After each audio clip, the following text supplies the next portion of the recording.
Nous sommes tous abonnés, nationalement, Mabia Star TV.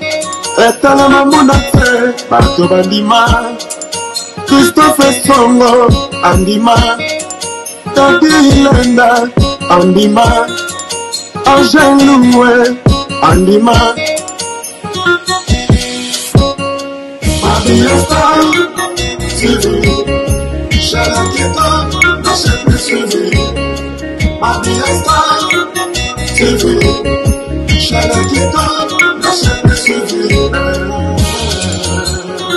Le grand collaborateur Christophe Songo, Nakatia Mabia Star TV.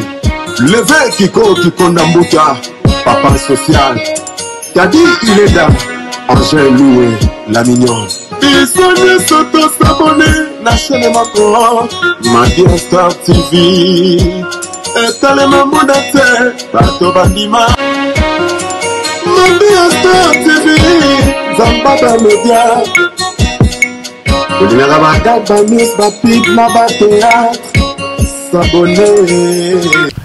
Et voilà, salut très chers abonnés de Mabia Star Télévision. Comme je vous avais promis, je serai avec Maman Laure aujourd'hui en direct pour parler. C'est la 21 ans de carrière de Maman Laure. Ça s'est fait jour pour jour, 21 ans de carrière. Là, je profite du merci à la patronne Maman Mabia. Kole Loko, depuis Londres, pourquoi pas le docteur Dimitri Makindu et le pasteur Harry Londola. Je suis avec Maman Laure, elle est déjà parmi nous, à qui je dis bonjour. Maman Laure, joyeux anniversaire. Merci beaucoup. Enfin, Naza Pimi la Maman Laure pour moi, minutime qui interview. Maman Laure, bonne santé à groupe, bonne santé à ministère. Merci Hébreu. Merci pour la télévision dans le cadre de l'interview. Par la grâce de Dieu, le groupe est Zamalamu. Nous sommes les autres tambola, en tout cas, si photo le bangon ndenge tout le monde est là bien, tout va bien. Tout va bien. Le groupe est na maki, na retraite. Et on a papa Christian pour nous préparer activité Oyo. Il y a le 24 juillet, nous allons rejoindre déjà, si Dieu le veut, lobby, pour continuer au sala, parce que tout le niveau est bien, beauté, merci beaucoup, Maman Laure. Maman Laure, 21 ans de carrière, surtout au Bango, rapidement, tout le moi, parce que l'émission est art culturel, moi, histoire, mon quai à Maman Laure, il est là comme on a 21 ans de carrière. Bon, pour la petite histoire, on a commencé en 2001, mais on est à la création, il y a un groupe La Mano Didio. Oui, par la grâce de Dieu, nous avons appelé ça qui Vision, dans le salle naïe, mais Vision on est bandaki depuis 1996, si je ne me trompe pas. Il est venu au Seigneur en 1994, nous avons appelé ça Vision en 1996, et après qu'on bonde par rapport à la Vision, mais Vision et Kokota vraiment la exécution en 2001. Et en l'année passée, en 2001, en février, tout fait qui 20 ans, il y a anniversaire. Et cette année, on a fêté 21 ans. Donc, la Mano de Dieu est bandit. On a battu des deux numéro 16. Et c'est quand il n'y a pas Christian, Bazala qui cofonde donc création. Il y a la Mano de Dieu et Salami Kuna. Je pense. Pour moi, petite histoire, Yangoana. Mais déjà, mon copain Moussoussou, Nzambazaki Kosali la biso, mais de manière séparée. Wana Zoyemba, Zokamba Batu, Ngapé côté Nangana Zoyemba, mais Nazaki musicienne, Nazaki chantre dans l'église. Voilà. Mais à partir de la Mano Didio, dès maintenant, Nzambazaki biso pour où il y a un talent, où il y a un talent, de mettre nous ensemble. On a bénéfice, il y a les bottes en ensemble. Donc, c'est un peu Maman Laure. Vu que tu as là-bas, parcours, histoire, surtout. Rencontre n'a papa Christian, les gars, rencontre n'a papa Christian, et Zaki Makamwanzambi.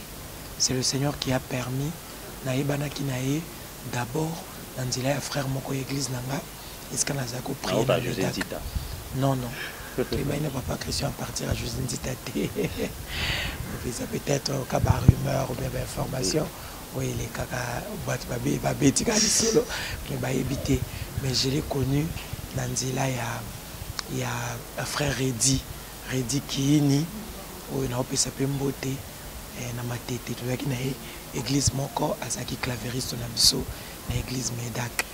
C'est à partir de lui que nous avons rencontré papa Christian. Et puis dans le cadre de Libalati, le côté, on s'est rencontrés comme par hasard. Il y a quelqu'un qui a Reddy, on appelle Luka Reddy, et Reddy a présenté mon copé Moussoussou dans mon Ninga. Et puis après, on s'est séparés, et sans pour autant, tout Banao, Zakawa, puis tout ça, aucune idée. Comme Ezaki Mamanzambe, un jour encore, le Seigneur a permis que tout le monde en a eu, mais pas na bango moko. Et pas na bango, Ezaki parce que tante Nanga a kota qui retraite. Et pas na bango, Nanzila ya pasteur nae, Ezaki prophète Eli, bazaki na bureau, azako yamba bato, na espace où bapesa qui est na grande sœur à papa Christian. Donc petite sœur Nanga, cousine Nanga, azaki maman na yabade au samedi donc bango baza au samedi à l'église wana. Alors comme ba côté retraite à Binanga donc nous paie ça maman mbote nzoke ezaki papa Christian. Donc c'était dans le plan de Dieu. On est au kutana ki kuna kokutana biso de ça qui que toyeba na lisusu pour la deuxième fois. Et puis après tant on ba invita kinga na programme mususu ya retraite kuna dès maintenant on a sympathisé et tout ce qu'on pouvait de plus près mais sans aucune idée à mariage. Mais après tango à comment qu'il a besoin il y a quelques musiciens banzonzing à comment on a besoin banzonzinger des frère Nabiso Reddy à yepsi recourir na sœur on a bien à Coco aider na projet parce qu'Azaki organisateur il y a ba croisade parti à département de musique il y a ba croisade de Béla ba pasteur bazako pesa yango. Alors c'est comme ça qui m'a cherché mais il y a une retraite na Lemba na Elila c'est comme ça qu'il m'a cherché pour que na kende ko sala na musala na bango musala on a Reddy pas zaki na kati. Alors après on a des sikoyo le frère Reddy azani ka canal mo voilà. Donc après on a des sikoyo comme quoi ko lukanga et pas la biso tout ça il y a ressemblé donc directement makambo salami et qui bon Nzamba permettait qui occasion moko isala que j'étais souffrante place avec au vanda bagiti nazaki malade nasaki 2 jours nanda kuna bimati j'étais très malade et au sala que yé aiko lukanga to aiko lukanga bakutinga très malade ba meminga à l'hôpital bakeluka maman abiso. C'est là que maintenant tu as qui sympathiser makasi na yé na frère mususu pasteur Jules avec camarade na depuis na baba bazalaka baninga. Donc c'est là que tu es koye bana mingi apprendre à cotiser dossier il y a mariage na sali mo pe mo ba parler na ya ba jeune fille na sali mo ba enzombo ya ba jeune fille après na convaincu que c'était un frère bien avec un caractère malamu, c'était un frère aimable juste que je lui ai comme ça à changer tes on a été moutazan à bas défaut il est pas un bas défaut ce sont des défauts supportables supportables. Ok c'est au qui m'a bolongo nzamba so pesa biso ya no le to komina 20e année à mariage nalandaka interview au moment là le bi ceux qui ont un canapé papa qui s'est raté au diki il y a à fabriquer pas l'ongolo kanda bon. En tout cas c'est son côté fort nzamba ko mama elelo to komina ba filleul et belé tout ça va conseiller conjugaux toi les suna besa ba candidaté OK boka inkata makambo kala to koma atali kamongo zande nini oluki kaka bolekisi yango nde bana bakino baloba obomika moto pour iko makambo kala archaïque bo bebisa bénédiction ya Nzambe likola bakanda eloko nyonso ezaka na solution situation nyonso ezaka na solution. Maman Laure, na préparation na papa Christian rapidement mais tu as que mona mbala maman Laure eko sala fitieri na papa Charles Mombaya et c'est passé comment papa Christian t'a livré kiyo to papa Charles Mombaya a santa ki likabo wana fona bimisa encore na yebi maman na papa Charles Mombaya qui featuring te pour featuring baloba featuring pour na bateau ba commis déjà na ba niveau moko boye ensemble menga nazaki penza na anonymat na incognito donc nazaki mwana donc ezaki featuring te ngande nazaki nakende ko intervenir na album ya Baoba na album ya mutu munene ezaki grâce à Nzambe donc azwaki nga à partir ya album ya Sœur Jetou Kabika. Sœur Jetou Kabika yoka nga koyemba na Flaming Fire kandi babengisa bato nakenda ko prier et coïncider pe na yemba quelque chose na petit cantique individuel j'ai chanté comme soupé baba invité ba fili d'Équateur Cascage ba papi en Australie ba invité bande comme nga pe na zaki wana j'ai chanté, les gens ont apprécié.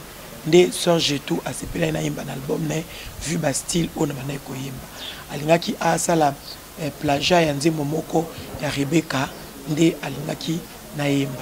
C'est comme ça que tant que tout sali studio et pas na papa Charles Mombaya nde maintenant Sœur Jetou ayokaki nani papa Charles ayokaki Nzembo Sœur Jetou nde abengainga. Donc ezaki vraiment featuring te mais ezaki ngai na intervenaki na album il y a un Baoba. Maman le concert le 24 juillet donc ba organisation na ngozuli kandeni organisation les cas très bien. Organisation les cas très bien par la grâce de Dieu. Nzambe penza azo sunga biso ko ba limisa pour la bamba.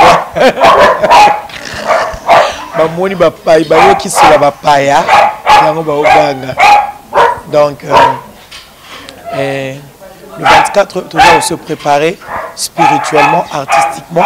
Nous avons que tous a déjà en retraite, groupe mon déjà en retraite, n'a pas Christian. Dans la mi-côté là été, dans kota, rejoindre bango lobby.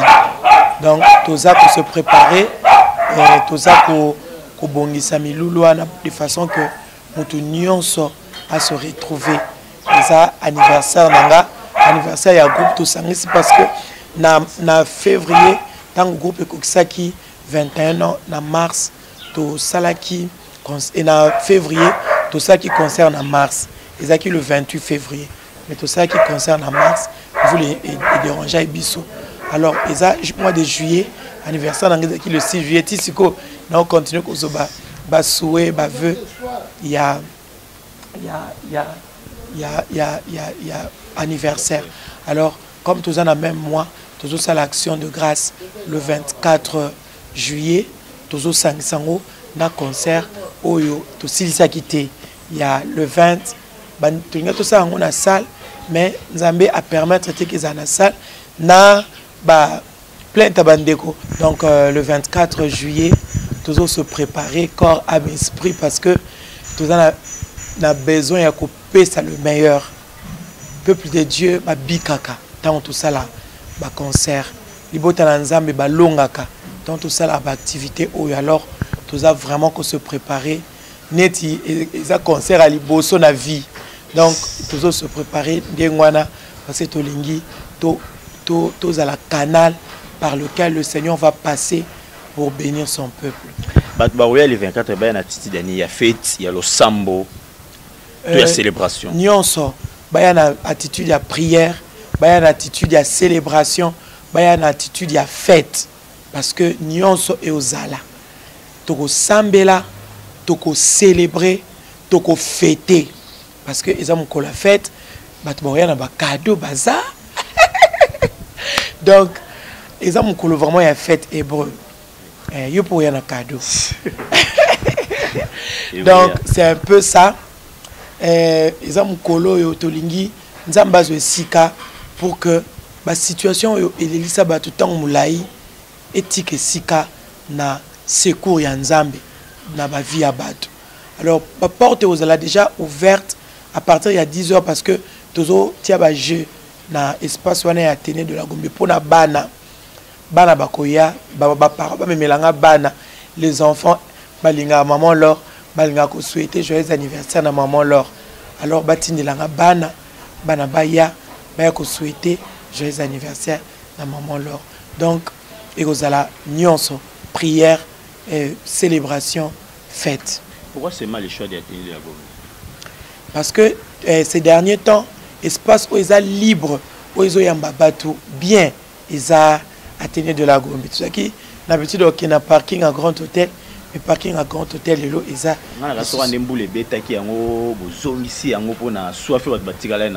ah bon on a payé mon cabaret raison là où tu connais le bango mais il y a le quoi ça va permettre qu'ils aient toujours Téné de la Gombe il y a un autre zone du coup. Merci beaucoup Mama Laure, merci à OP Sabis occasion et à Kouyambayo. Mama Laure, mardi solution. Le programme est ministère de l'Irlandais parce que vous avez déjà déplacement côté Moussous. Tout ça, c'est qu'on a avenue Maïndombe numéro 11 bis. Avenue Maïndombe numéro 11 bis. Donc, qu'on a des sika et tout ça qui siège pour l'activité, il y a ministère la mano Didio, mais précisément, tout particulièrement, l'activité, il y a intercession la mano Didio. Donc pour la bande de Kobalinga participer dans le moment de prière chaque mardi de 10h à 14h tous à Kabongo na avenue Maïndombe numéro 11 bis na Kitambo référence eza joyeux lutin eza école so tunika école petit lutin je lutin dans la bande petit lutin ba relaxa yo chaque jeudi tous à la prière il y a prise en charge, il y a ma requête, le sambondé auteur. Donc de 18h à 21h, en quelque sorte, ils ont une nuit de prière, mais donc tout ça de 18h à 21h. Alors bien aimé, et aux alamalamu, on a te joindre en abisso. Tout ça un programme autobengaka samedi montagne. Ceux qui ont une tendance, tout ça un siège. Toujours dans l'avenue Maïndombe. 11 bis na Kitambo et bongo tous à na programme autobengaka cinéma des âmes bien aimé au séjour dans abisso pour le mois de juillet oyo cinéma des âmes et kozala samedi le 30 juillet à partir il y a 16h samedi 30 juillet à partir il y a 16h na avenue Maïndombe tous à la cinéma des âmes to projetaka tout ça la projection il y a ba film il y a ka total la film moko elongo. Et puis aux explications un film par rapport il y a fait aux salama spirituellement et physiquement il y a quand même mutumoko zoko estimer que aux a besoin à yambaye sous la vie à comment mon cosmo bixinae. Donc c'est un peu ça le programme il y a intercession donc mardi na jeudi kozangate ce qui peut programme à samedi montagne kozangate et puis cinéma des âmes kozangate.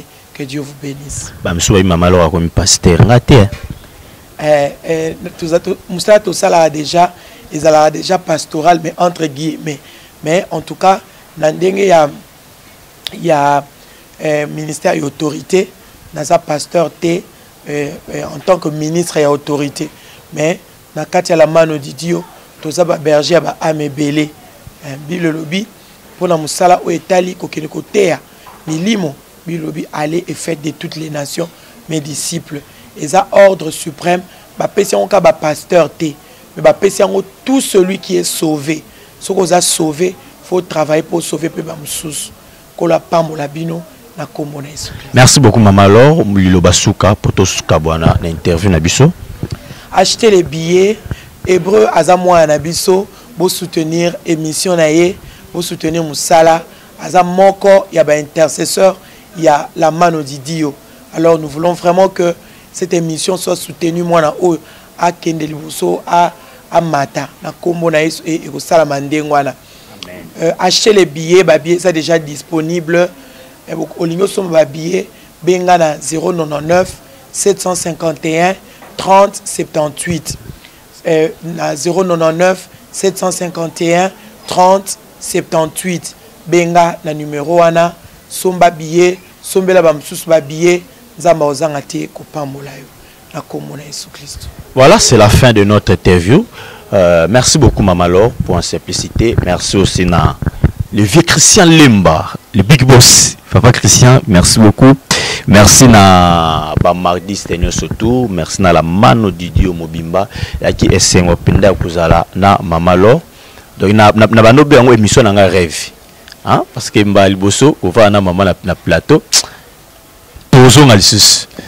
Tozonga lisusu pour na uta solo, somba biende Mama Laure lobi, soko contacter biso art culturel, tozawana pour na opesa yo ba billet. Sombe pe yum tozana poto sombela batu mususu ndepe bande mususu déjà bazo sala o sombeli ba famille o eza awa ekozala malamu l'équipe ezo ta ba Brazzaville les autres Paris ezo ya pon événement ya les 24 nde Mama Laure lobi ezali concert ya liboso talaga eza ko lia na komela nyoso to ko leka bien na ngolu ya Nzambe voilà bana eza je m'excuse billet à bana eza 5000 francs un billet à mikolo donc bana eza de